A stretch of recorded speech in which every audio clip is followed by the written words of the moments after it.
உன்னதமானவரின் மறைவில் இருக்கிறவன் சர்வ வல்லவருடைய நிலையில் தங்குவான். நான் கர்த்தரை நோக்கி, நீர் என் அடைக்கலம், என் கோட்டை, என் தேவன், நான் நம்பியிருக்கிறவர் என்று சொல்லுவேன். அவர் உன்னை வேடனுடைய கண்ணிக்கும் பாழாக்கும் கொள்ளை நோய்க்கும் தப்புவிப்பார்.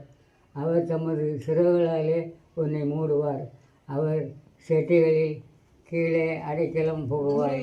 அவருடைய சத்தியம் உனக்கு பரிசையும் கேடகமாகும்.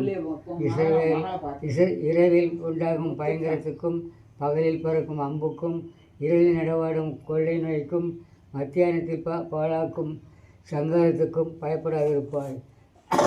உன் பக்கத்தில் 1000 பேரும் உன் வலது புறத்தில் 10,000 பேரும் விழுந்தாலும் அது உன்னை அணுகாது. உன் கண்களால் மாத்திரம் நீ அதை பார்த்து துன்மார்க்கருக்கு வரும் பலனை காண்பாய். எனக்கு அடைக்கலமாக இருக்கிற உன்னதமான கர்த்தரை உனக்கு தாவரமாக கொண்டாய். ஆகையால் பொல்லாப்பு உனக்கு நேரிடாது, வாதை உன் கூடாரத்தை அணுகாது. உன் வழிகளெல்லாம் உன்னை காக்கும்படி உனக்காக தம்முடைய தூதர்களுக்கு கட்டளையிடுவார். உன் பாதம் இரவில் கல்லில் இடராதபடிக்கு அவர்கள் உன்னை தங்கள் கைகளால் ஏந்தி கொண்டு போவார்கள். சிங்கத்தின் மேலும் விரியன்பாம்பின் மேலும் நீ நடந்து பாலசிங்கத்தையும் வலு சர்ப்பத்தையும் மிதித்து போடுவாய். அவர் என்னிடத்தில் வாஞ்சியாக இருக்கிறபடியால் அவனை விடுவிப்பேன். என் நாமத்தை அவன் அறிந்திருக்கிறபடியால் அவனை உயர்ந்த அடைக்கலத்திலே வைப்பேன்.